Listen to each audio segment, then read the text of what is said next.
அனைத்து உயிரோடை தமிழ் ILC தமிழ் உயிரோடை தமிழில் அன்பர்களே, இலக்கின் சிந்தனை வாராந்த இலக்கு இணைய இதழில் பிரசுரிக்கப்படும் ஆசிரியர் தலையங்கம் அதனுடைய விளக்கத்தை உயிரோடை தமிழ் உறவுகளுக்கு எடுத்து வரும் நிகழ்ச்சியாக வாரந்தோறும் இடம்பெறுகிறது இலக்கின் சிந்தனை. இந்த நிகழ்ச்சியில் எங்களோட தமிழ் அறிஞர் மூத்த ஆய்வாளர் ஃபெட்டமா மாஸ்டர் அவர்களும் போரியல் ஆய்வாளர் அரசவர்களும் இணைந்து விளக்கத்தை தரும் நிகழ்ச்சியாக இந்த நிகழ்ச்சி இடம்பெறுகிறது. இங்கே கலையத்தில் இருவரும் இருக்கின்றார்கள். வணக்கம் மாஸ்டர் அவர்களே. வணக்கம் தனாஞானி. வணக்கம் அருஸ். வணக்கம் அரசவர்களே. வணக்கம் மாஸ்டர். வணக்கம் தனா. ஆசிரியர் தலையங்கம் திறமை உள்ள ஈழத்தமிழர்களை மோதலாளர்களாக மாற்றும் பிரித்தானிய தலைமையிலான அடுசுனை குழுவினர். படிக்கிற மாணவர்களுக்கு பிரித்தானியா பொறுத்த மட்டும் ஆவணி மாசம் வருது என்றால் ஒரு முக்கியம். இந்த ஆகஸ்ட்ல தான் O லெவல் ரிசல்ட்ஸும் பாருது, A லெவல் ரிசல்ட்ஸும் பாருது. பாத்தீங்கன்னு சொன்னா O லெவல் படிக்கிற பிள்ளைகள் A லெவல் படிக்கிற பிள்ளைகளும் ஆகஸ்ட் வருதுன்னா கொஞ்சம் பரபரப்பாக இருப்பார். அது மாதிரி இப்ப 16 வருஷமாக புலத்துல வாழ்ற ஈழத்தமிழர்களுக்கு சபை மனித உரிமைகள் பேரவையில ஈழத்தமிழர்களுக்கான அறிக்கை வருதுன்னா அதுக்கு அந்த ரிசல்ட்ஸ் வந்த மாதிரி. இப்ப இந்த முறை 6ஆம் தேதி, இந்த அக்டோபர் 6ஆம் தேதி ஐக்கிய சபை ஈழத்தமிழர்களுடைய பிரச்சனைகளுக்காக வேலை செய்வர்களுக்கான தேர்வு முடிவு வெளியிடும் நாள். அன்றைக்கு தான் 6ஆம் தேதி உத்தியோகபூர்வமாக ஐக்கிய நாடு மனித உரிமை பேரவை அடுத்த 2 வருஷத்துக்கு, இப்ப இந்த வருஷம் 3 வருஷமா வருது, 3 வருஷத்துக்கான என்ன திட்டங்களை செய்ய போன்றார்கள் என்கின்ற ஒரு முக்கியமான வாரம் இந்த வாரம். இப்ப உலகத்துல அது இன்னொரு பக்கத்துல முக்கியமானதா இருக்குது. ஒரு பக்கத்துல புதிய தாராண்மவாதம், இந்த நியூ லிபரலிசம்ன்றது இன்றைக்கு உலகளாவிய நிலையில நாடுகளையே ஒழுங்கி வரும் அபாயகரமான ஒன்றாக இருக்கிறது. இந்த நியூ லிபரலிசத்துல பிரச்சனை என்னன்னு சொன்னால், அரசாங்கம் தன்னுடைய மூலதன தேவைகளுக்கு, பொருளாதார வளர்ச்சிக்கு தன்னுடைய செலவை குறைக்க வேணும். அப்ப அரசாங்கங்கள் தங்களுடைய செலவை குறைக்கிறதுலாம் இன்றைக்கு முக்கிய கவனம் செலுத்தி கொண்டிருக்கின்றார்கள். இப்ப அமெரிக்காவை பொறுத்த மட்டும் கூட அங்க ட்ரம்ப் ஒரு சில மாநிலங்களுக்கான மத்திய அரசாங்கத்துடைய வழங்கல்களை நிறுத்தி வச்சிருக்கிற ஒரு கட்டம் 1ஆம் தேதி வந்தது. அது 1ஆம் தேதி அது ஏற்பட்டதால இப்ப அக்டோபர் 1ஆம் தேதியிலிருந்து அமெரிக்க அரசாங்க முறைமை கவர்மெண்ட் அப்படியே செயலிழந்து போயிருக்குன்னு சொல்லுகின்றார்கள். அதாவது மருத்துவ துறைகள் எங்களை நாளாந்த அத்தியாவசிய பொருட்களை, அத்தியாவசிய சேவைகளை தவிர்ந்த மற்ற நாளாந்த துறைகள் எல்லாம், நாளாந்த வேலைகள் எல்லாம் செயலிழந்த நிலையில் இருக்கின்றால் அவற்றுக்குரிய பணம் வழங்கப்பட மாட்டாது. அதே மாதிரி அரச உதவிகள்ல தங்கி இருக்கிறவர்களுக்கும் எந்த விதமான உதவிகளும் கிடைக்காம போறதுக்குரிய சூழ்நிலை இருக்குது. என்ற ட்ரம்ப் தன்னுடைய பாணியில சட்டத்தை கொண்டு வந்தது எந்த மாதிரியான நிலைமையில் இருந்தால் தான் நாங்கள் மத்திய அரசாங்கம் பணங்களை வழங்க வேண்டும். அது செனட்ல தோற்கடிக்கப்பட்ட ஒரு சூழல்ல அவர் காசு கொடுக்க மாட்டேன்னு வச்சிருக்க போறார்.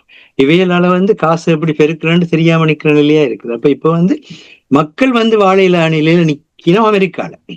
அமெரிக்கா தான் நோக்கி எல்லாரும் ஓடினது. ஆனா அமெரிக்கால அப்படி ஒரு பிரச்சனை நிக்குது அங்க. அப்ப அந்த நேரத்துல இங்கால பக்கத்துல பாத்தீங்கன்னா உண்மையில காரணம் பொருளாதார நெருக்கடி தான்.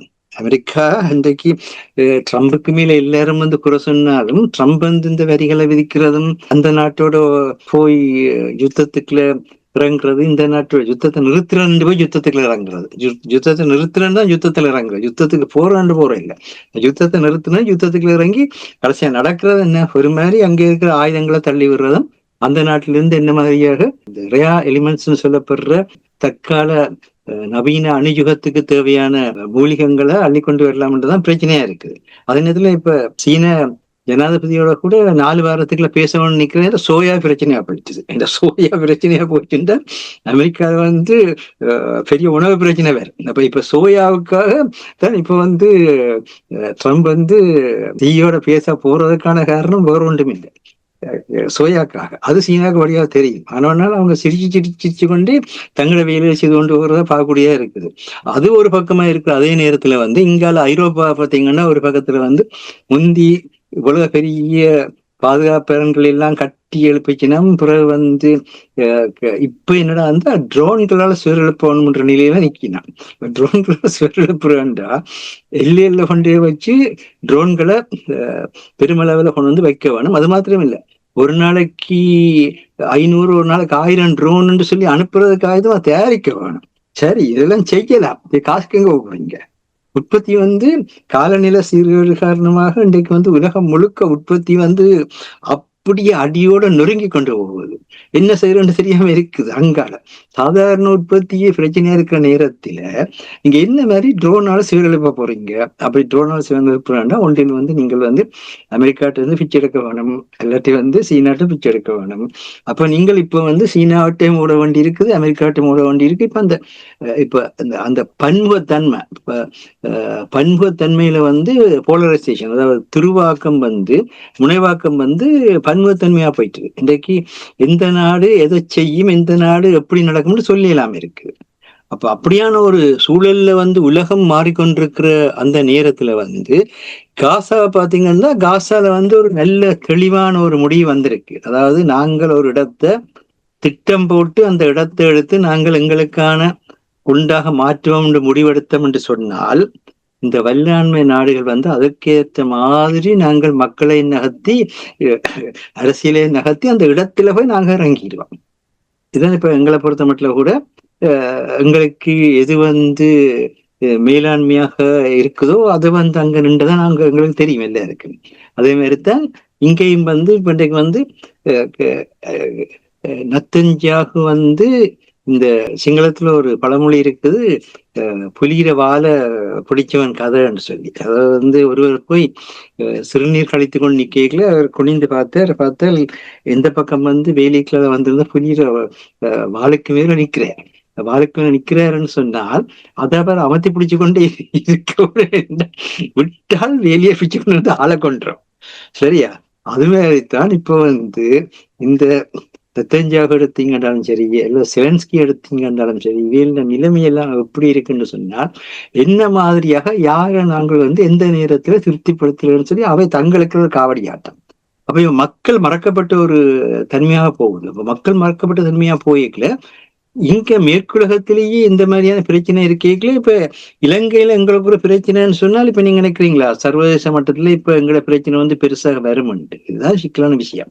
இந்த சர்வதேசத்துக்குள்ள வர்ற மாற்றங்கள் எங்களுக்கு என்ன செய்ய போகுதுன்னு சொன்னால், இப்ப எங்களுக்கு ஒரு பிரச்சனைன்னு சொன்னால், அது அரசியல் ரீதியான பிரச்சனையா இருந்தாலும் சரி, பொருளாதார ரீதியான பிரச்சனையா இருந்தாலும் சரி, காலநிலை சீர்கேடு சம்பந்தமான பிரச்சனையாக இருந்தாலும் சரி, அங்க அனுரகுமார திசுநாயக்க என்ன மாதிரியாக மஹிந்த ராஜபக்ஷவும் கோத்தபாய ராஜபக்ஷவும் இது சிங்கள நாடு, சிங்கள சட்டம், அதுக்குள்ள வாழ்றவர்கள் இருக்கின்றார்கள், இங்க இனப்பிரச்சனை இல்லைன்ற மஹிந்தா தொடர்ந்து கோத்தபாய இங்க நாங்கள் சிங்கள மக்கள் பெரும்பாலான வாக்கெல்லாம் தெரிவு செய்யப்பட்ட நாங்கள் அவர்களுக்கே பணி செய்வோம் என்று சொல்லி அந்த திருவெம்பாவையில அந்த பணி செய்வதை பற்றி மாணிக்கவாசகர் பாடின பாடல அப்படியே சிங்கள மக்களுக்கு பாடிப்பட்டு போனார், உங்களுக்கே பணி செய்வோம். இப்ப இவர் என்ன செய்திருக்கிறாருன்னா, இந்த இலங்கை ஸ்ரீலங்காவுக்கு அனுசரணையாளராக இருக்கிற இந்த ஐக்கிய நாடுகள் மனித உரிமைகள் ஆணைக்குழுல இருக்கிற பிரித்தானியாவை தலைமையாக கொண்ட குழுவுக்குள்ள இறங்கி அங்க தன்னுடைய சிங்கள பௌத்த பேர்மா தலைவர்கள் மஹிந்த கோத்தபாய வழியில தானும் இருக்கிறார்ன்றத சிங்கள மக்களுக்கு நிரூபிச்சு உங்களுக்குத்தான் பணி செய்யறன்ற சொல்லித்தான் அவர் அங்க தேர்தலில் நிக்கலாம். அந்த சிக்கலுக்காக அவர் என்ன செய்விட்டார், இங்க கடந்த முறையில இந்த அறிக்கையில இனப்பிரச்சனை இருந்தது. அந்த இனப்பிரச்சனை இருந்தத இந்த முறை இந்த இனன்ற சொல்ல வெட்டி விட்டா பிரச்சனை வேற. பிரச்சனைக்கு இன்னொரு சொல்லு மோதல்.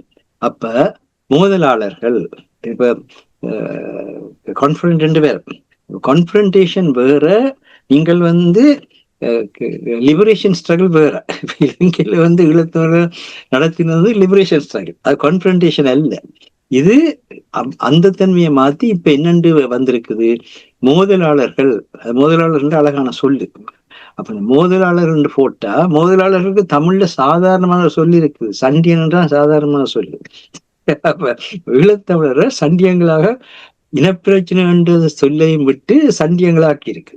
16 வருஷம் படாத பாடுபட்டு எத்தனையோ விதத்துல தங்களையே அர்ப்பணித்து இந்த ஐக்கிய நாடு சபையில ஈழத்தமிழருக்காக பணி செய்தவர்கள் எல்லாருக்கும் வந்து அருமையான ஒரு விருதை கொடுத்துட்டு இருக்கிறாங்க. இனி வந்து நாங்கள் வந்து எத்தனை கான்ஃபிளிக்ட் என்றே சொல்ல மாட்டோம், கான்ஃபிளிக்ட் என்று சொல்லுவோம்.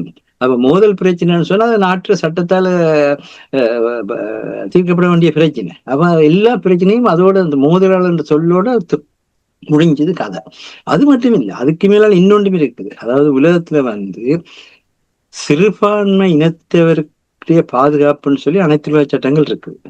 அந்த சிறுபான்மை இனத்தவருக்கு எதிரான பிரச்சனைகள் நடந்தால் அனைத்துலக சட்டங்களால பேணப்பட வேண்டிய தேவை இருக்குது. ஆனால் இங்க வந்து இந்த மோதலாளர்கள் அல்லது பிரச்சனையாளர்னு சொல்லி சொன்னீங்கன்னு சொன்னா, பிரச்சனையாளர்களுக்கு அந்தந்த நாட்டினுடைய சட்டம் தான் பெரியது.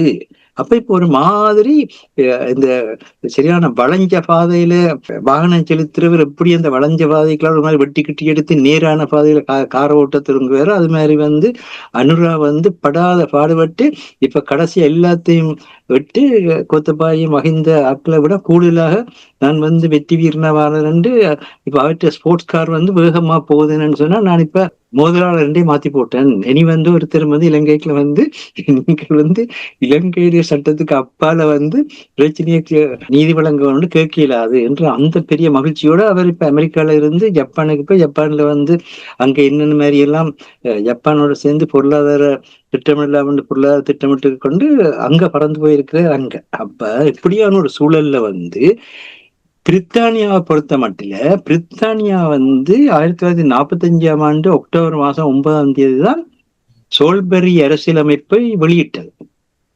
இந்த சோல்பெரி அரசியலமைப்பு 1944ஆம் ஆண்டில இருந்து ஒரு வருஷத்துக்கு அந்த விசாரணைகள் எல்லாம் நடைபெற்றது. அந்த ஒரு வருஷ காலமும் அதோட சண்டை பிடிச்சதுன்னு சொன்னா அமரர் ஜிஜி புனம்பலம் தான் சண்டை பிடிச்சது. இந்த சட்டத்தின் மூலம் அதுக்குள்ள எதையாவது கொண்டு வந்து சேர்க்கணும் என்று ஒரு பெரிய ஒரு யுத்தத்தையும் நடத்தி முடிச்சது சட்ட ரீதியாக. அப்ப அவ்வளவும் செய்தும் கடைசியாக வந்து என்ன நடந்தது?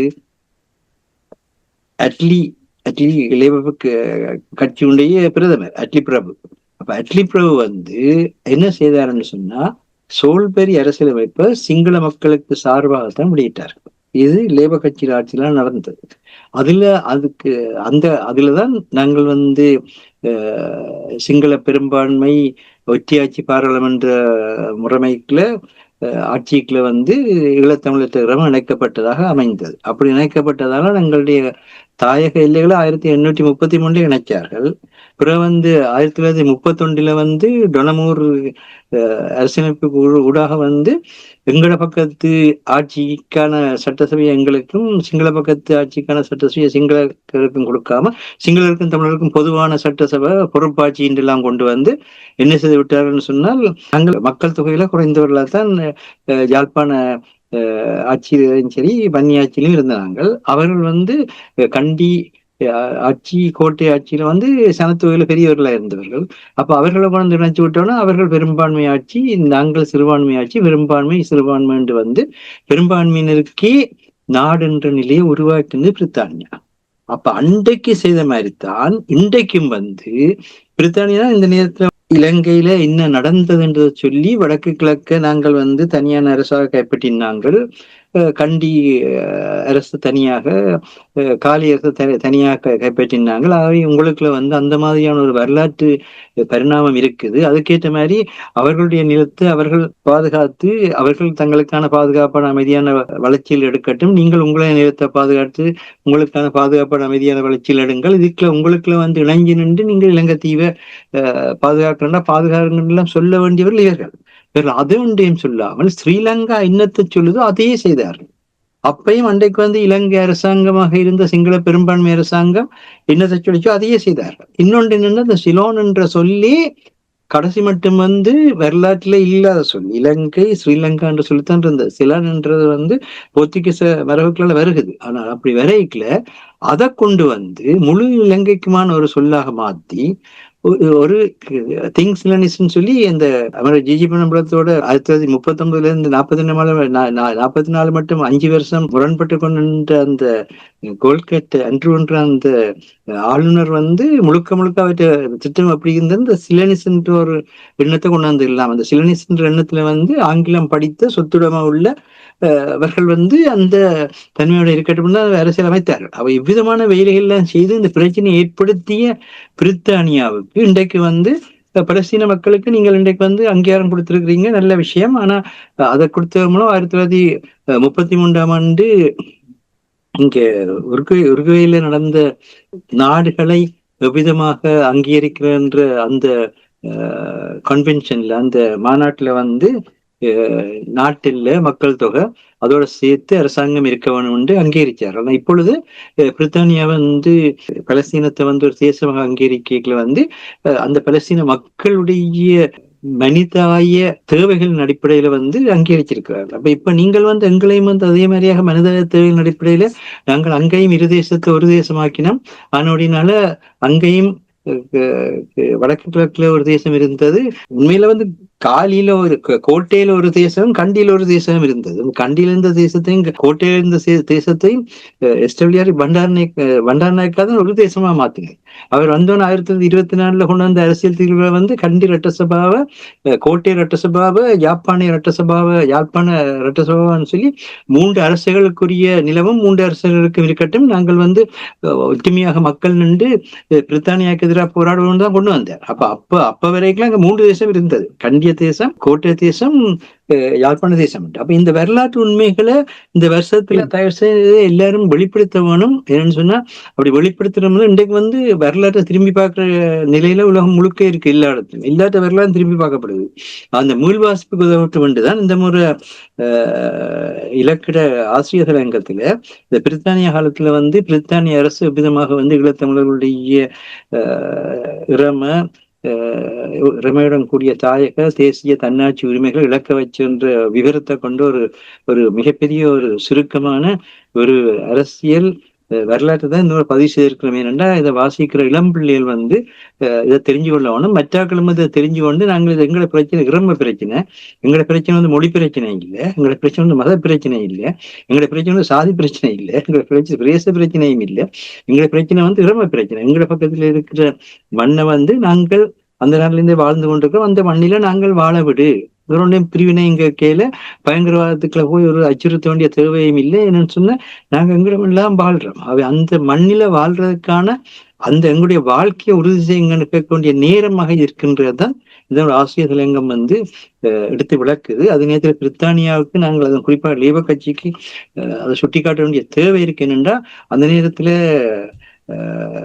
அகில இலங்கை தமிழ் காங்கிரசினுடைய செயலாளராக இருந்த சட்டத்தரணி சிவசுப்பிரமணியம் அவர்கள் பின்னர் கோப்பை பாராளுமன்ற உறுப்பினராக இருந்த கதிரவேப்பிள்ளை எம்பியுடைய தகப்பன், அவர் வந்து அந்த நேரத்துல வந்து அட்லி பிரபுட்ட வந்து லேபர் கட்சி வந்து சிறு தேச இனங்களுடைய தன்னாட்சி உரிமைக்காக நீங்க மதிப்பளித்து எல்லா இடத்திலும் அவர்களுக்கான அரசியலமைப்பு உருவாக்குறீங்க, எங்களுக்கும் நாங்கள் சிறுதேச இனம் என்ற முறையில யாழ்ப்பாண அரசையும் வன்னி அரசையும் கொண்ட சிறுதேச இனமாக இப்பயும் இருக்கிறோம். ஆகவே அந்த முறையில வந்து எங்களுக்கான உரிமையை தாருங்கன்னு நேரடியாக கூட கேட்டு பார்த்தாரு. அப்ப இப்பயும் வந்து எல்லாரும் என்ன கன்சர்வேட்டிவ் கட்சிக்கான தமிழர், லேபர் கட்சிக்கான தமிழர், லிபரல் கட்சிக்கான தமிழர் என்று சொல்லி கோயில்ல வந்து காவடியல் வரைக்குல வந்து பழனி காவடி, இங்க எங்க திருச்செந்தூர் காவடி அப்படின்னு சொல்லி காவடியில் ஒரு பக்கத்தால வேற அந்த காவடியை வந்து திருச்செந்தூர் காவடி வருது, இது பழனி காவடி வருது அப்படிலாம் சொல்லுவாங்க. என்ன மருதமலை காவடி வருதுன்னு சொல்லுவாங்க. அது மாதிரி இங்கேயும் காவடிகள் கணக்கு இருக்குது. ஆனா எல்லா காவடிகளும் எடுத்து கடைசியா முடிச்சு வச்சிருக்கிறது என்னன்னு சொன்னா நீங்க மோதலாளர் என்ற பதில். இந்த நிலை இனியும் வராமல் தயவு செய்து இளம் சந்ததியிட்ட அவர்களுக்கு அரசியல் தெரியும், சர்வதேச சட்டங்கள் தெரியும், அதே நேரத்துல வந்து பொருளாதாரத்தன்மை தெரியும். இப்பொழுது பொருளாதாரத்துக்கு இல்லாம நகர்ந்து கொண்டிருக்குது. அவை இதுகளை செயற்படுத்தி பார்க்கறதுக்குரிய முறையில வரலாற்றை இந்த கிழமை சிந்திப்போம், அடுத்த கிழமையில வந்து ஒவ்வொன்றா சிந்திச்சு கொண்டு போவோம். அதே நேரத்துல வந்து இனி கதைச்சி பிரயோசனம் இல்லை. தயவு செய்து ஒவ்வொன்றிலும் சின்ன சின்ன குழுக்களாக வந்து நீங்கள் வந்து விதமாக உங்களுடைய மண்ணினுடைய மக்களினுடைய தன்மைகள் என்ன, அவர்களுடைய பரிணாமம், எப்பயும் வந்து மிக முக்கியமானது இந்த எவல்யூஷன் இல்லாம எதுவுமே நடக்காது. இப்ப எங்களுடைய பரிணாமம் என்னன்று தெரியாம இருக்குது. இப்ப இந்த போன கிழமை கூட என்ன பிரச்சனைன்னு சொன்னா, நவராத்திரின்றா புதிய இரவுகள் தான் கருத்து. அந்த புதிய இரவுகள்ல வந்து உண்மையில வந்து தாய் வழி சமுதாயமாக இருந்து தாய் தெய்வ வழிபாட்டுக்குள்ளாக வந்த ஒரு மக்களுடைய வழிபாட்டு முறையாது. ஆனா அதனுடைய சமூக இயல்தன்மைகளோ, தொல்லியல் தன்மைகளோ, மானுடியல் தன்மைகளோ, வரலாறோ ஒன்றுமே தெரியாத நிலையில வந்து எல்லாம் வந்து இப்ப அமெரிக்காக்காரன் வந்து செவ்வாய்க்கு போறதுக்கு கண்டுபிடிச்சு வச்சிருக்கிறான், சந்திரனை போறதை கண்டுபிடிச்சு வச்சிருக்கான். அதே மாதிரி வந்து எங்களுக்கு வந்து ஒரு கோயில்ல ஒரு சாமி இருக்குது. அந்த சாமிக்கு முன்னால போய் நின்றோம்னா நேரையே நாங்கள் வந்து சாமிகிட்டே போயிடலாம் என்ற ஒரு எண்ணத்தோடு தான் இந்த சைவம் உண்டான, வைணவம் உண்டான, கிறிஸ்தவம் உண்டான எல்லாம் செயல்பட்டு கொண்டிருக்கிறோம். இந்த நிலைகளிலிருந்து விடுபட்டு மக்கள் தங்களுடைய உழைப்பால தான் இதையும் மாற்ற வேணும். அதை சொன்னது வந்து பாண்டிய முதலமைச்சராக இருந்த மாணிக்கவாசகன் சொன்னார், நமச்சிவாய யாவருக்கும் ஊதியமே, அதாவது வந்து உங்களுடைய உழைப்புக்கு ஊதியம் தான் கடவுள். அதைத்தான் வந்து வள்ளுவரும் சொன்னார், தெய்வத்தால் ஆகாதனும் முயற்சிதம் மெய்வருத்த கூலி தரும். ஆகவே உழைக்கின்ற நேரம் வந்துட்டு அரசியல் குலைக்க வேணும், பொருளாதாரத்துக்கு குலைக்க வேணும், சமூகத்தை ஒன்றுபடுத்துறது குலைக்க வேணும். அப்ப இதுக்கு ஒன்றுதான் அந்த ஒருமைப்பாடு. ஒருமைப்பாடு இல்லாமல் எங்களுக்குள்ள வந்து பல்குழுவும் பால்சை முற்பகையுமாக நாங்க இருக்க போறோம் என்று சொன்னால், மோதலாளர்கள் என்று சொன்னதை நாங்கள் வந்து நடைமுறைப்படுத்தி இருக்கிறோம் என்பதுதான் வெளிப்படையான உண்மை என்றுதான் இந்த ஆசிரியர் தலையங்கத்திலே முன்வைக்கப்பட்டிருக்கின்ற கருத்து. நன்றி மாஸ்டர். அரசர்களுடைய மாஸ்டருடைய இந்த தலையங்கத்தை பார்க்கும் பொழுது மோதலாளர்கள் என்று கூறுவதை கேட்டவுடன் ஆரம்பத்தில் புரியவில்லை எனக்கு. அதாவது உலகுக்கே நடைமுறை அரசி நடத்தி காட்டி எல்லா துறைகளிலும் எல்லா கட்டமைப்புகளையும் உருவாக்கி இயங்கி உலகையே வியக்க வைத்த ஈழத்தமிழர் இனம் இப்பொழுது 16 ஆண்டுகள் கழிந்து மோதலாளர்கள் என்று சொல்வது எப்படி அங்கிருந்து இங்கே வந்தோம் என்று எனக்கு ஒரு கூறுவீர்களா? நாங்கள் முதலில் கீழே இருந்து மேலே வந்தோம். இப்ப மாஸ்டர் கொஞ்சம் பேர்கள் கூறிக்கொண்டிருந்தார். அவர்கள் எல்லாம் எங்களுக்காக செயற்பட்டவர்கள் என்று நானும் சின்ன வயதுல சமூக கல்வி புத்தகத்துல சோல்வரி அடைக்குழு, அந்த அடைக்குழு இது கண்டு படிச்சிருக்கிறேன். ஆனா அப்ப இவையெல்லாம் இருந்தவ. ஆனா எல்லாருமா சேர்ந்துதான் எழுதி கொடுத்து நீங்களும் சந்தோஷமா இருப்போம் என்று பின்னுக்கு இப்ப ரஷ்யாவானா இருந்தாலும் அமெரிக்கனாக இருந்தாலும் பிரித்தானியக்காரனா இருந்தாலும் அவன் பின்னுக்கு தன் இனத்தை நோக்கி 20 வருஷத்துக்கு பிறகு 50 வருஷத்துக்கு பிறகு என்னவா இருக்கணும் என்றதை யோசிப்பாங்க. ஆனால் எங்களுக்கு வாய்ச்சவர்கள் அன்று மட்டும் தாங்கள் சந்தோஷமா இருந்தா காணும், பிள்ளையார் குட்டியால் குடும்பத்தோடு என்று இருந்து போயிட்டுன. அதையெல்லாம் மீறி ஒருவர் எல்லாத்தையும் மேலே தூக்கி வந்ததுதான் நீங்கள் கூறிய நடைமுறை அரசு, தமிழீழ நடைமுறை அரசு. அது இந்த உலகத்துக்கு எல்லாத்துக்கும் ஒரு எடுத்துக்காட்டாகத்தான் இருந்தது. யாரும் தொட முடியாது ஒரு நிலையாகத்தான் இருந்தது. ஆனால் தேசிய தலைவர் அடிக்கடி கூறுவது போல, ஒருவர் ஒன்றை செய்து விட்டால் அவரையே கடவுளாக்கி அவரையே தலையிலே எல்லாத்தையும் பொறிச்சு போட்டு நாங்கள் அவர் சொல்றதை மட்டும் செய்து கொண்டிருக்கிறதை தவிர நாளைக்கு நானும் அதை மாதிரி வரணும், அவரை மாதிரி இருக்கணும் என்று இவரும் சிந்தித்தது இல்லை. 2009 வீழ்ந்த போது மீண்டும் அதை தூக்குவதற்கு ஒரு திரட்டும் வலிமையிட்டனர். தப்பி ஓடினார்கள். இப்ப நீங்கள் படம் பார்க்க போறீங்க, படம் முடிஞ்சோன்னா எல்லாரும் வீட்டில ஓடுறதான ஒரு திசையான, உங்களோட வீடுகள் இந்தந்த திசையில இருக்கோ அந்த திசையில ஓடுறோம், அதே மாதிரி ஓடிட்டாங்க இல்ல. பிறகு அந்த ஓடினவர்கள் பிறகு தாங்கள் ஒரு விடுதலைக்கு உழைக்கிறது மாதிரி ஒரு நாடகம் போட்டாங்க. என்றால் ரியலுக்கும் ரீலுக்கும் வித்தியாசம் இருக்கப்போ, ரியல் தான் இப்ப நான் இவ்வளவு நேரம் சொன்னது. இந்த 2009க்கு பிறகு வந்தது ரீல். அப்ப அவங்கள் தான் இப்ப மாச சொன்ன இடத்துக்கு கொண்டு விட்டுருக்காங்க. சரியோ, இப்ப எங்க உழவு பாடுபட்டு ஓடுபட்டு ஐநாவுக்கு திரிஞ்சு அட்வகசி செய்கிறோம், அது செய்கிறோம், இது செய்கிறோம் என்று அவனாரவோ தண்ட பூகோள அரசியல் நலனுக்காக எழுதின தீர்மானத்தை தான் எழுதினா வந்து மக்களுக்கு சொல்லி எல்லாம் செய்து கொண்டு இந்த நிலையில விட்டு இருக்கிறார். இதற்குரிய காரணம் என்ன? இப்ப இது யார் இது இது ஏன் இவ்வாறு நடந்தது என்று யாரும் கேட்டால் அதுக்கு ஒரு வரி பதில் இல்லை. போய் நாங்கள் உண்மை பேசவில்லை, என்ன நடக்கிறது என்பதை நாங்கள் யாரும் சொல்லவில்லை. இப்ப தாயகத்துல ஒரு ஐநாவின் தீர்மானத்தை எரித்தார்கள் என்று சொல்கிறார். அது சரியான விடயம், எரித்தார்கள், அது சரியான விடயம். எரித்த தீர்மானத்தை நிறைவேற்ற நீங்கள் ஏன் போக வேண்டும்? தாயக மக்களால் நிராகரிக்கப்பட்டதை நீங்கள் இனி ஐநா வாசலில் உங்களை காண்பதே மிகப்பெரிய ஒரு குற்றமாகத்தான் இருக்கு. அப்ப என்ன பிரச்சனை என்று சொன்னால் இதுதான். அன்றைக்கு நாங்கள் பார்க்கலாம், நாங்கள் இங்கே ஒரு பிரித்தானியாவில் ஒரு இலங்கை அரசின் ஜாப் எழுதுறதுக்கு பிரித்தானியா நிதியை கொடுத்திருக்கிறது என்றெல்லாம் பேசியிருந்தோம். 2 லட்சம் பவுண்ட்ஸ். அதை இங்குள்ளவர்களும் அங்குள்ளவர்களில் சிலரும் சேர்ந்து இலங்கை அரசுடன் இரகசியமாக எழுதுகிறார்கள் என்று. அதை சொன்னவருக்கு இப்போது ஒழுக்காற்று நடவடிக்கை என்று சொல்லுகிறார்களாம். அதாவது யாரும் தமிழனுக்கு நல்லது செய்தால் அவர் மீது தமிழ் கட்சிகள் ஒழுக்காற்று நடவடிக்கைகளை எடுப்பார். ஆனால் யாரும், அதாவது இது இந்த விசுவாசம் என்னென்றால் நாங்கள் அந்தந்த அரசுக்கு விசுவாசமாக இருக்கிறோம். தேசிய தலைவர் கூட ஒரு தடவை கூறியிருக்கின்றார், டிக்சிட்டுக்கு நேர கூறினார். டிக்சிட் சொன்னார் தன்னை 5 தடவை ஏமாற்றியது என்று சொன்ன போது அவர் கூறியதுதான், அப்படி என்றால் நான் 5 தடவை என்ற மக்களை காப்பாற்றி இருக்கிறேன்.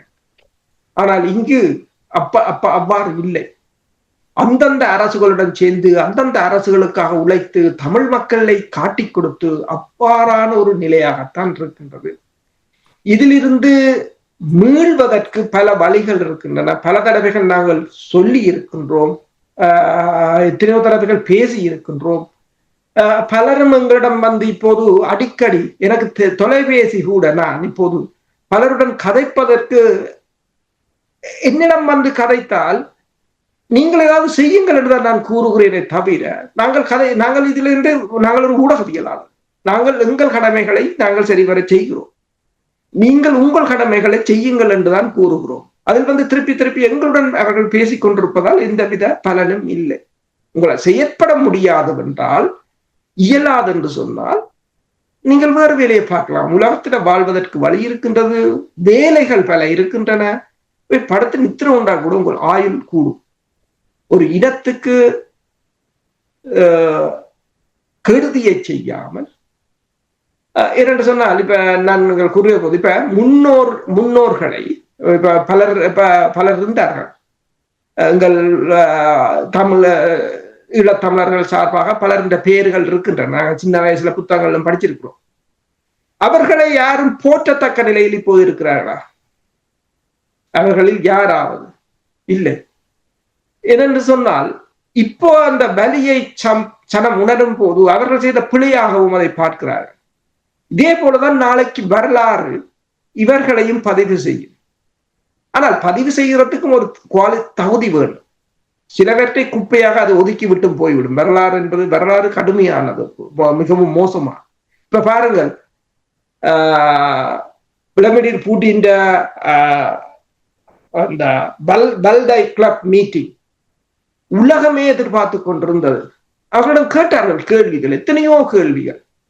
எல்லா கேள்விகளுக்கும் சரியான பதில். யாரையும் எள்ளி நகையாடவில்லை, யாருக்கும் மிரட்டல் விடுக்கவில்லை. என்ன நடைபெறப் போகிறது என்பதை அவர் தெளிவாக சொல்லிவிட்டு சென்று விட்டார். இப்போ உலகத்தை பொறுத்தவரையில் இப்ப இலங்கையின் நிலைமையை பாருங்கள். பிட்ஸ் அமைப்பு இப்போ இன்று தகவல் வெளியிட்டிருக்கின்றது, 2027 ஆண்டு வரையிலும் இலங்கை உய்யாது சொல்லிட்டு. என்னென்றால் அதன் பொருளாதாரம் அவ்வளவு மோசமாகத்தான் இருக்கின்றது.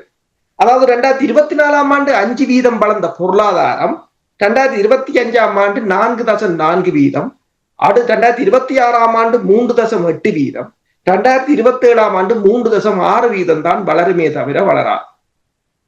சரி, இது இலங்கை நிலைமை. உலகம் எப்படி இயங்குகிறது இப்ப பாருங்கள். யூகேயும் பிரான்சும் ஜெர்மனியும் சேர்ந்து ஈரான் மீது பொருளாதார தடையை கொண்டு வர போகிறார். இவ்வளவு காலம் என்ன சொன்னார்கள்? செக்யூரிட்டி கவுன்சில்ல வந்து பெர்மனன்ட் நாடுகள் வீட்டோ பண்ணலாம். ஆனா இது என்னண்டா வீட்டோ பண்ண முடியாது. அப்படி ஒரு சிக்கலுக்குள்ள ஒண்ணு. அதனால ரஷ்யாவும் சீனாவும் வீட்டோ பண்ண முடியாது. வீட்டோ பண்ண முடியாது என்றால் அவர்கள் அதற்கு மாற்றீடாக அதை நீடிப்பதற்கு 6 மாதம் நீடிப்பதற்கு ஒரு தீர்மானத்தை கொண்டாந்தார்கள். அது முறியடித்து விட்டார். சோ இப்ப இந்த தீர்மானம் வரப்போகுது. அதாவது தங்களுக்கு தேவை என்றால் வீட்டோ பண்ண முடியாமலும் மேற்குலகம் எழுதும் என்றதை நாங்கள் நினைவில் கொள்ள வேண்டும். அப்ப இப்ப ஈரான் வெளிவார அமைச்சர், அதாவது அப்பாஸ் அகராச்சி, அவர் எல்லா நாடுகளின் வெளிவார அமைச்சர்களுக்கும் கடிதம் போட்டுக் கொண்டிருக்கின்றார், தங்களுக்கு ஆதரவு அளியுங்கள். ஏன் நான் இதை சொல்கிறேன் என்றால், இலங்கையின் வெளிவார அமைச்சர் விஜித கெரத்துக்கும் அவர் கடிதம் அனுப்பியிருக்கிறார். இந்த யுஎன்ல வருகின்ற வாக்கெடுப்பில் தங்களுக்கு நீங்கள் தோளோடு தோல் நில்லுங்கள்.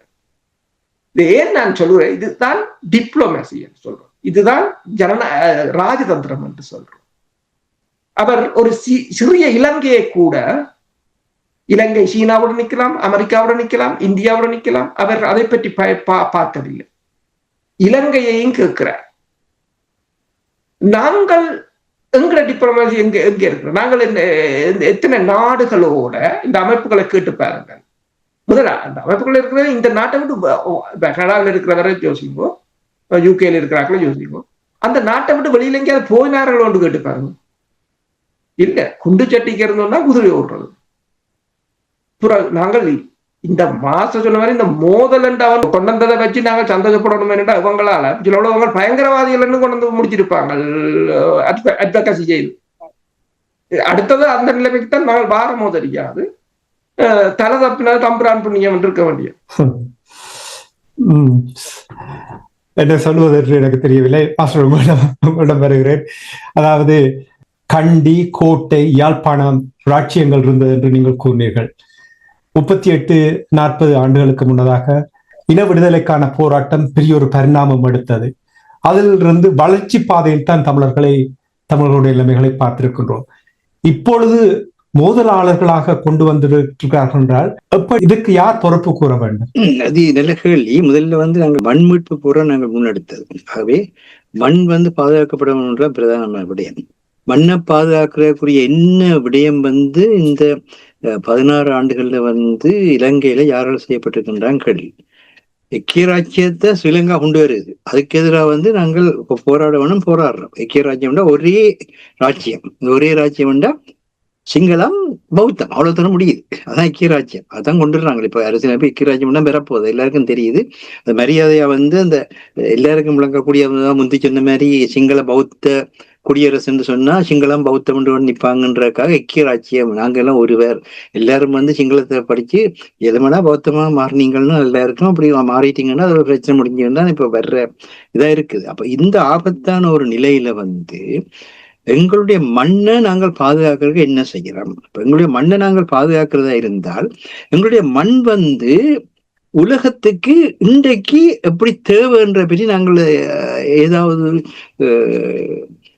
சான்று ஆதாரங்களோட கூடிய டாக்குமெண்ட்டுகள் இருக்கா? எங்களுடைய மண்ணெண்ணைக்குள்ள கடலும் தான் வானம் தான் எல்லாத்தையும் உள்ளடக்கிதான் மண். சரியா? எங்களுடைய கடலினுடைய முக்கியத்துவம் இது, எங்களுடைய வானினுடைய முக்கியத்துவம் இது, எங்களுடைய மண்ணினுடைய முக்கியத்துவம் இதுல வாழ்ந்து கொண்டிருக்கிற மக்களுடைய, அதாவது மனித வலு இப்படியாக இருக்கிறது. கடலை பாதுகாக்கக்கூடிய மனித வலு ஈழத்தமிழர்களுக்கு இருக்கிறது. எங்களுடைய வான பாதுகாக்கக்கூடிய மனித வலு ஈழத்தமிழர்களுக்கு இருக்கிறது. எங்களுடைய நிலத்தை பாதுகாக்கக்கூடிய மனித வலு ஈழத்தமிழர்களுக்கு. எவன் அந்த மண்ணில் பல்லாயிரக்கணக்கான ஆண்டுகள் வாழ்ந்திருக்கின்றானோ அவனுடைய டிஎன்ஏல தான் அந்த மண்ணுக்கான பொருத்தம் கூட இருக்கும். அவனாலதான் அந்த மண்ணில நிலைச்சு எதையும் சாதிக்க முடியும். ஆனால் இது பெரியந்தம் எங்களிடத்துல எங்களுடைய மண்ணை பற்றிய, மண்ணினுடைய வளத்தை பற்றிய எந்த விதமான ஒரு சான்றாதாரங்களும் இல்லை. தேசிய தலைவற்ற காலத்துக்கு பின், இந்த தேசிய தலைவற்ற காலத்துல 1996ஆம் ஆண்டு தமிழ்ல உட்கட்டுமானங்கள்ட பேர்ல எங்களோட கிராமங்கள், எங்களுடைய குளங்கள், எங்களுடைய அந்த ஆறுகள், இது மாத்திரம் இல்லை, சமகாலத்துக்கு அது எவ்விதமாக பங்களிப்பு செய்யுது என்றதெல்லாம் மிக தெளிவாக யாழ்ப்பாண பல்கலைக்கழகத்துல செய்தார்கள். இன்றைக்கு நீங்கள் இன்றைக்கு இது பொருளாதார உலகம். இங்க அரசியல் இன்றைக்கு இல்ல. தயவு செய்து யாராவது இன்றைக்கு அரசியல் இருக்குன்னு நினைச்சா நீங்க உங்களையே ஏமாத்துறீங்க. இன்றைக்கு வந்து ஒரு மனித இனம் வந்து தன்னுடைய சமூக மூலதனத்தை, சோசியல் இன்வெஸ்ட்மெண்ட்டை, தனிப்பட்ட வீட்டு குடும்ப பேங்கிங்க இல்ல, சமூக மூலதனத்தை இங்கே இப்ப இருக்கிற சந்த பொருளாதாரத்துக்கு, இப்ப இருக்கிற பாதுகாப்பு முறைமைகளுக்கு பங்களிக்கக்கூடியதா இருந்தா அந்த மனித குலத்தை தான் அவர்கள் வந்து மனிதர்கள் என்றே பார்க்கின்றார்கள். இதான் நடந்து கொண்டிருக்கிற விடயம். நீங்க வந்து அமெரிக்காலேயே மிக நீண்ட காலம் இருந்தவர்களை கூட தூக்கி எறிஞ்சிட்டு போயிடுறாங்க. ஆனா அதே நேரத்துல இப்ப இருக்க போற சிக்கல் என்ன? இப்ப அமெரிக்கால இருந்து அல்லது ஐரோப்பால இருந்து எல்லா ஆசிரியர்களுக்கு மேலால் மிகப்பெரிய பிரச்சனையா இருக்கு. அது குறிப்பாக வந்து இந்திய துணைக்கண்டத்தை சேர்ந்த எல்லாருக்கு மேலும் அந்த சிக்கல் இருக்குது. விதமாக இவர்களை இங்கே இருந்து ஓட்டி கிளப்பது என்பதுதான் நீ அடுத்த 5-6 வருஷத்துக்கான திட்டமிடலாம் இருக்க போகுது. பல விதத்துல அது செயற்படுத்தப்படுற நிலை இருக்குது. ஆனா இங்க வந்திறங்கின எங்கட வீரர்கள நிலைமை என்னன்னு சொன்னா, நாங்கள் இங்க வந்து எங்கள்கிட்ட இல்லாத வசதியா, எங்கள்கிட்ட இல்லாத என்ன நாங்க இருந்துட்டு போறோம். ஆனா நீங்க வந்து காக்கை கூட்டத்தில முட்டையிட்ட குயில்கள்ன்றத மறந்துடாதீங்க.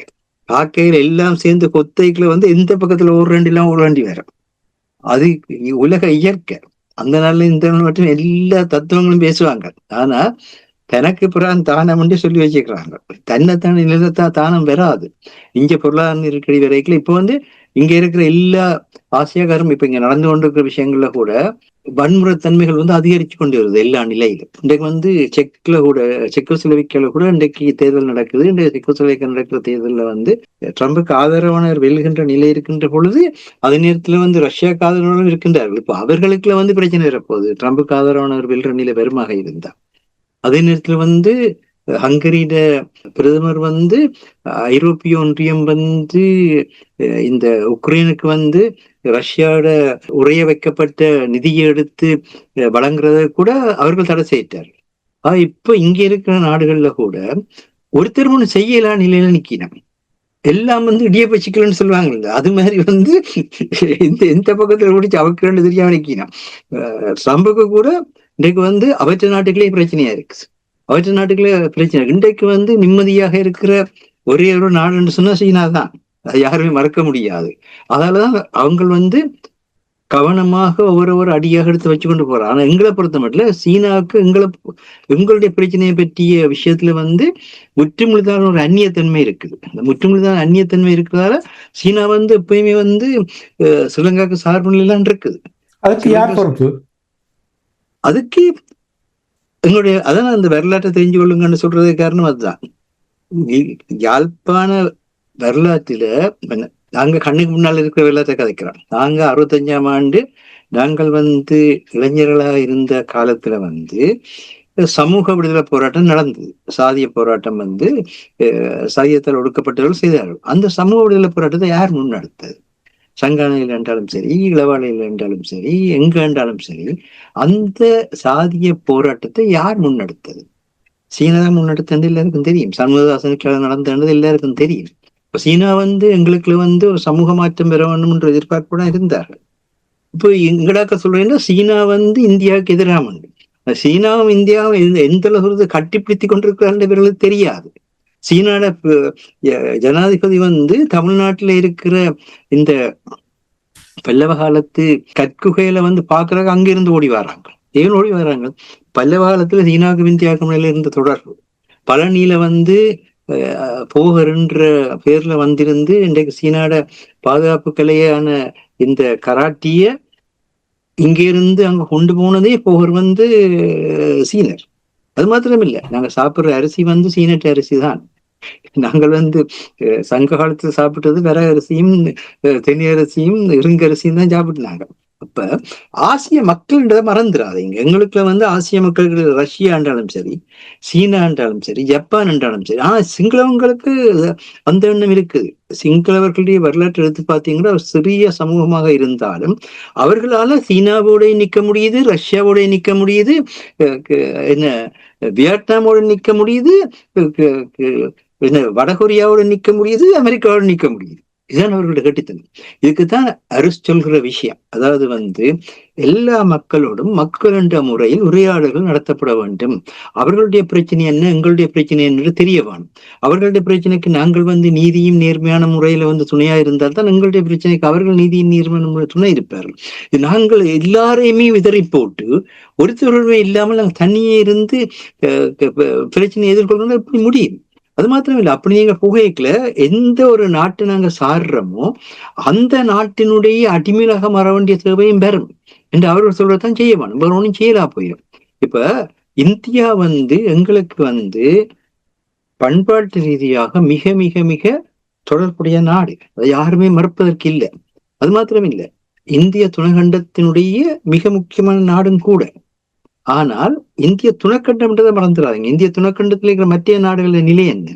இன்றைக்கு ஸ்ரீலங்கா ஒரு பெரிய கட்டித்தனமான வேலை செய்யறாங்க. என்னன்னா, சாக் நாடுகளின் மரபுருவ மாதம் தொடங்குறாங்க. யோசிச்சு பாருங்க, எங்க போகுது திட்டமிடல். சாக் நாடுகளின் மரபுருவ மாதம்.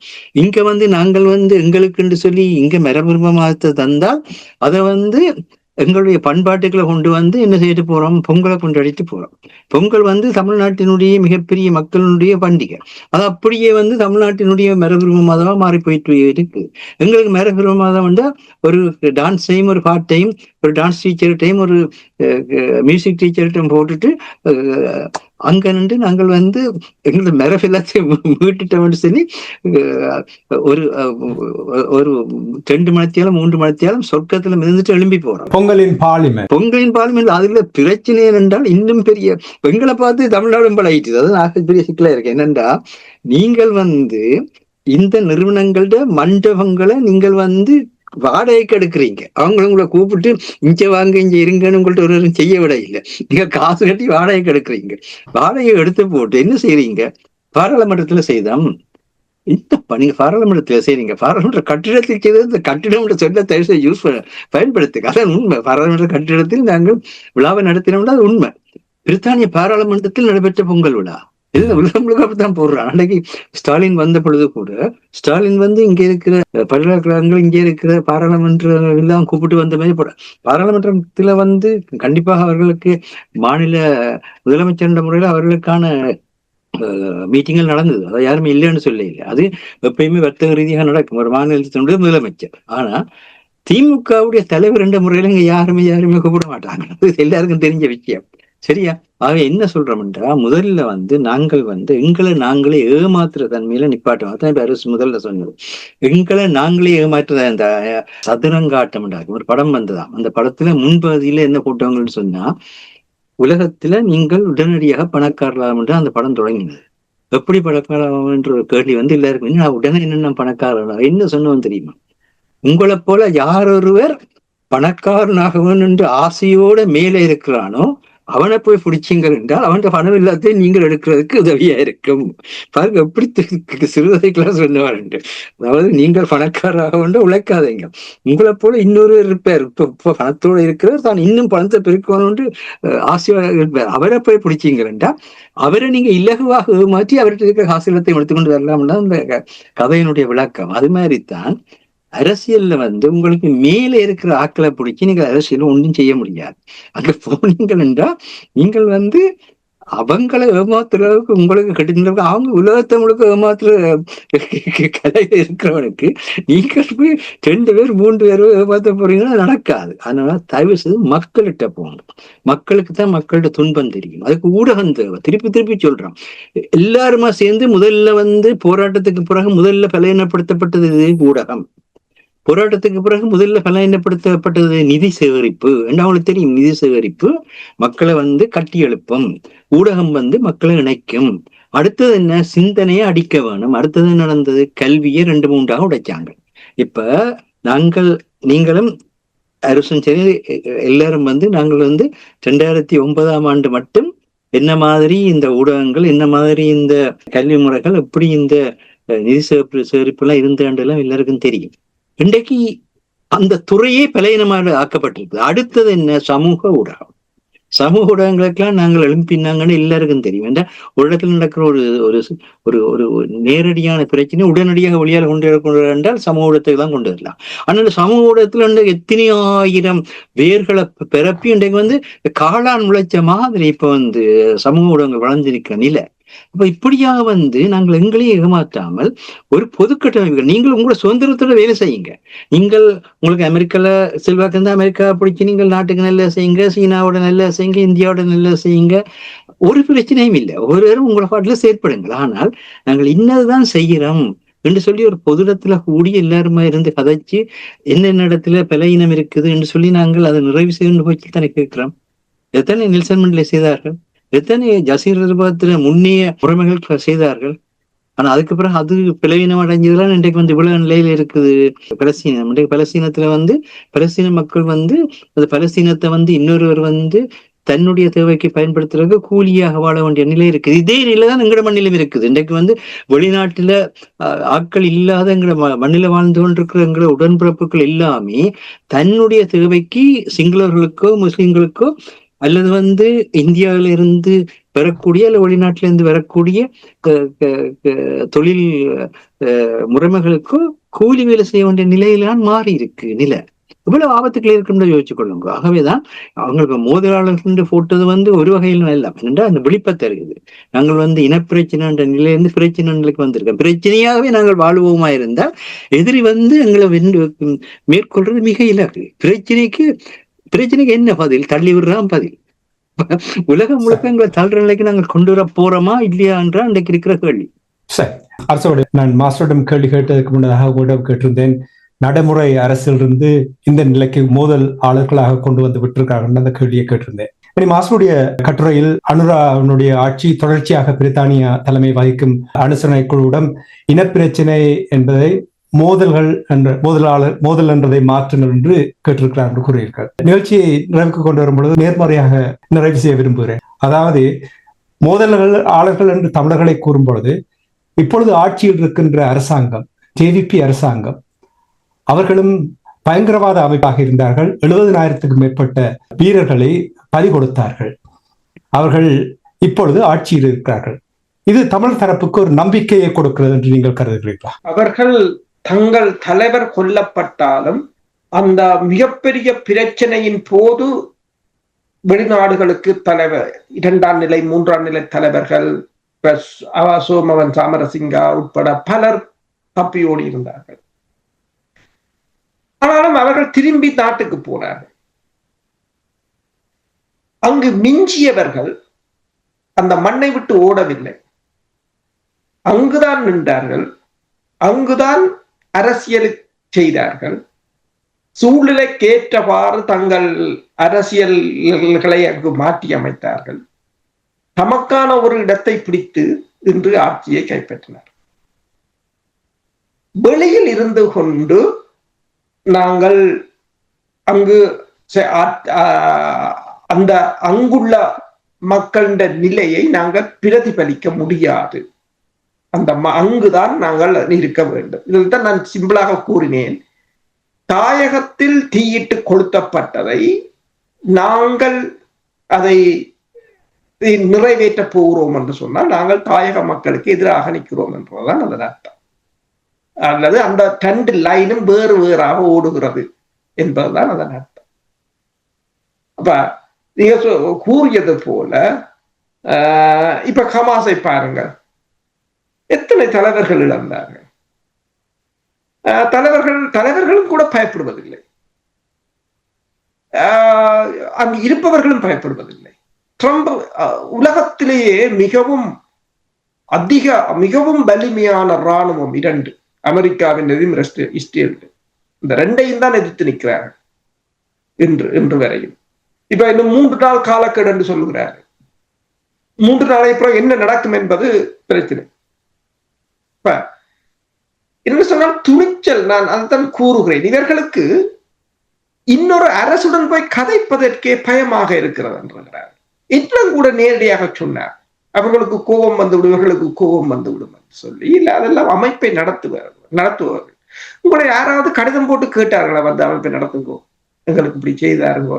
இல்ல, நீங்களா தான் தொடங்கினீங்க. நீங்களா இப்ப எங்களை வந்து கூறுகிறார்கள், நீங்க இவர்கள் இதுல இருந்து கதைத்தே என்ன பிரயோசனம், கதைத்துக் கொண்டிருக்கிறார். உங்கள வேலை அதுதானே. நீங்கள் அமைப்பு என்றால் நீங்கள் அமைப்பு என்னத்துக்கு, எந்த நோக்கத்துக்காக நீங்கள் அந்த மிஷன் அண்ட் விஷன் இருக்கு, நீங்கள் எந்த நோக்கத்துக்காக அதை உருவாக்கினீர்களோ அந்த நோக்கத்தை நிறைவேற்றாது விட்டால் கலைத்து விட்டு சென்று விடுங்கள். இன்னொருவர் வந்து அதை பொறுப்பெடுப்பார். இல்லை என்று சொன்னால் அந்த இனத்துக்கு ஒரு நாசம் விளைவிக்காம இருக்கலாம். அதைத்தான் கடந்த நேரடி நிகழ்ச்சியில் சிலர் வந்து கூறினார்கள். அதாவது இப்போ இருப்பவர்களால் முடியாது என்று சொன்னால் அவர்கள் விலகினால் புதியவர்கள் வருவார்கள் என்று கூறுகிறார்கள். அது எனக்கு அவ்வளவு சாத்தியமோ எனக்கு தெரியாது. அதைத்தான் கூறினார்கள் நேரடி நிகழ்ச்சியில். அதைத்தான் இப்ப மாஸ்டர் அடிக்கடி கூறுவார், இந்த இதுல அடிக்கடி கூறுவார். அமுதலிங்கம்மாக்கள் இருந்தவர்கள், அப்ப தமிழர் விடுதலைக்கு உடனே இருந்த தமிழ் அரசு கட்சி இருந்தது, வெவ்வேறு கட்சிகள் இருந்தது, இலங்கை தமிழ் காங்கிரஸ் எல்லாம் இருந்தது, கம்யூனிஸ்ட் பார்ட்டி கூட இருந்தது. எல்லாரோடும் தான் தேசிய தலைவரோ வெவ்வேறு இயக்கத்தின் தலைவர்மாரோ எல்லாரோடும் தான் அவர்கள் சிறியவர்களாக இருந்து போது இணைந்து பயணித்தவர்கள். கேர்னல் கிட்டு கூட இந்த தமிழராட்சி மாநாட்டில் கூட அதுல பங்கு பெற்றிருக்கிறார்.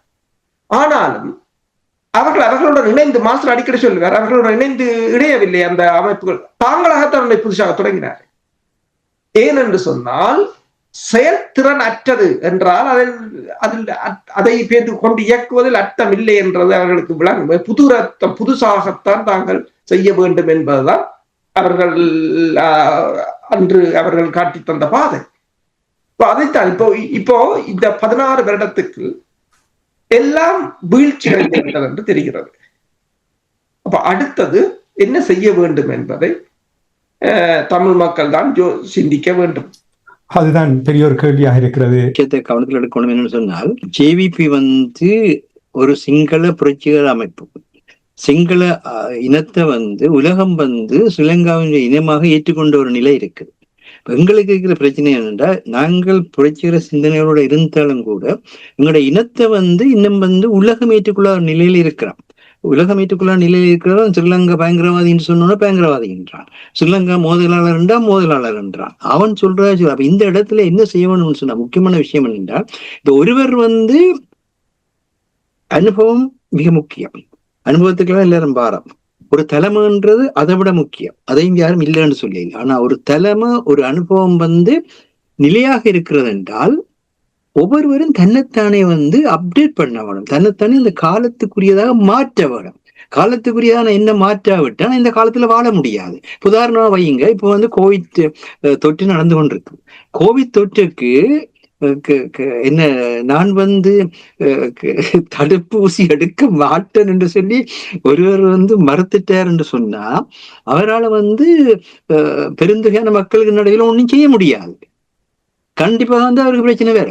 அப்ப நீங்கள் உங்களை அப்டேட் பண்ண வேண்டி இருக்குது, போய் தடுப்பூசி எடுத்தானே ஆக வேண்டியிருக்கு. தடுப்பூசி சரியா புள்ளி என்று அதெல்லாம் வேற விஷயம். ஆனா நீங்க அப்படி அதே மாதிரி இந்த ஒரு தலைமையில இருந்தால் அந்த தலைமை வந்து தன்னைத்தானே அப்டேட் பண்ணி கொண்டிருக்கணும். எந்த இடத்துல எனக்கு பலவீனம் இருக்குது, எந்த இடத்துல பலம் இருக்குது, எந்த பக்கத்தால புதிய எதிரியை தோண்டி கொண்டிருக்க. புதிய எதிரின்றா தமிழே அல்ல. இல்ல நீங்க சொல்லிக்கலாம். ஒரு சந்தோஷம் என்னன்றா, இப்ப எங்களை வச்சு பலர் வந்து உண்டாகி இருக்கிறார் என்ற கேள்வி. அப்படியாவது நீங்க உண்டாகுங்க, அதுதான் நாங்க கேட்கிறோம். உண்டாக எங்களை திட்டுறதுலயே நீங்கள் ஒன்றாவது இருந்தா நல்லா திட்டுங்க. திட்டி எங்களை சார்பாக இருந்தால் நீங்கள் ஒன்றாகி ஒருத்தர் முகம் பார்த்து பேசி உங்களுக்குள்ள நீங்கள் வந்து மண்ணுக்காக மக்களுக்கு உலக தொடங்குவீங்க. அதுதான் எங்களை நோக்கம். நாங்கள் உங்கள்கிட்ட இருந்து புகழ் மாலை எதிர்பார்க்க இல்லை, யார்கிட்ட இருந்து புகழ் மாலை எதிர்பார்க்கவும் இல்லை, புகழ் மாலைக்காக வாழ்ந்தவர்களும் இல்லை. அந்த ஆனபடியினால உரையாடல் என்பது மிக முக்கியம் என்று சொன்னால் முதலாவது அப்டேட் பண்ணணும். அப்டேட் பண்றதுக்கு முந்தையெல்லாம் எங்களுக்கு எல்லாம் எல்லாருக்கும் தெரியும், சத்யேந்திர அண்ணா வந்து பர்ஷ சத்யேந்திரா மிகப்பெரிய அறிஞர்.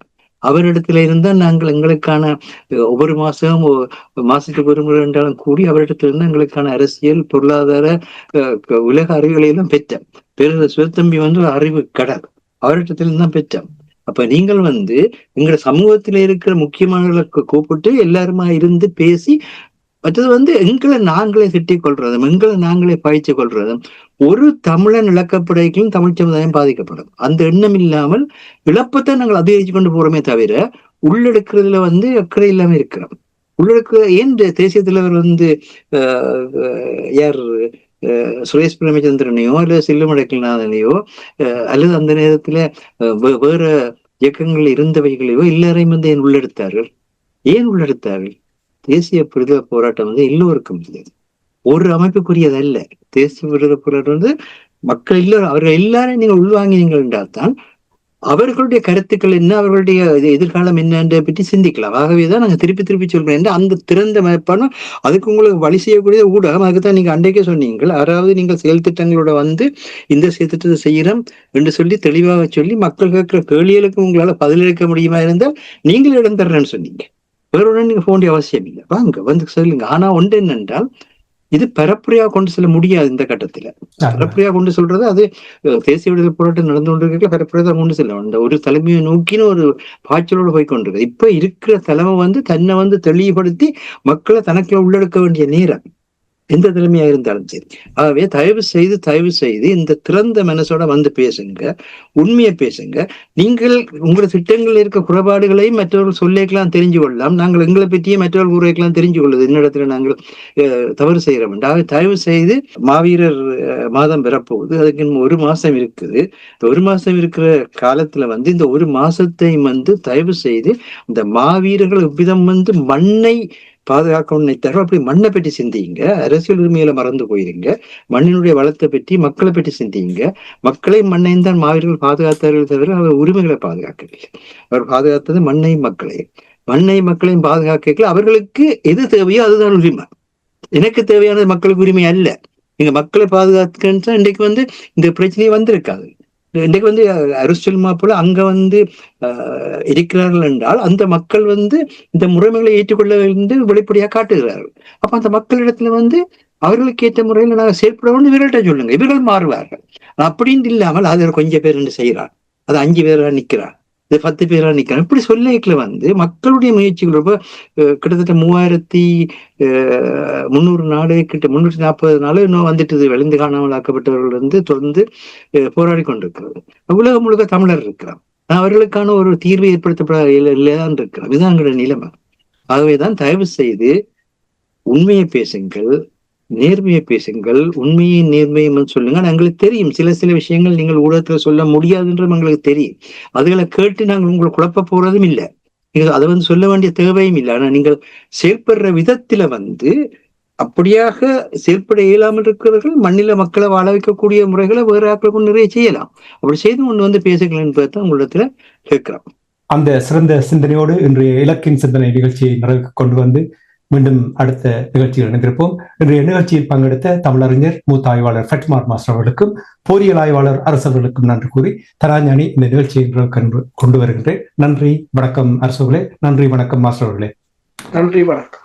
எமது பார்வையாளர்களுக்கு வணக்கம். மக்களின் குரலாய் ஓங்கி ஒலிக்கும் இலக்கு மின்னிதழ் மற்றும் உயிரோடை தமிழ் வானொலி ஆகிய இவ்விரு ஊடகங்களும் உங்களை போன்ற எமது நேயர்கள் நண்பர்களின் ஆதரவிலேயே இயங்கி வருகின்றன. மிக குறைந்த வளங்களுடன் பல இடர்கள் மற்றும் தடைகளை தாண்டி பயணிக்கும் எமது ஊடகங்களின் பணிகள் மேலும் வளர உங்களால் முடிந்த நிதி உதவியை வழங்கி இன்னும் காத்திரமான செயற்பாடுகளை முன்னெடுக்க உதவுமாறு மிகவும் பணிவன்புடன் வேண்டி நிற்கின்றோம். உங்கள் பங்களிப்பு உங்களின் உரிமை குரலாய் ஓங்கி ஒலிக்கும். நன்றி.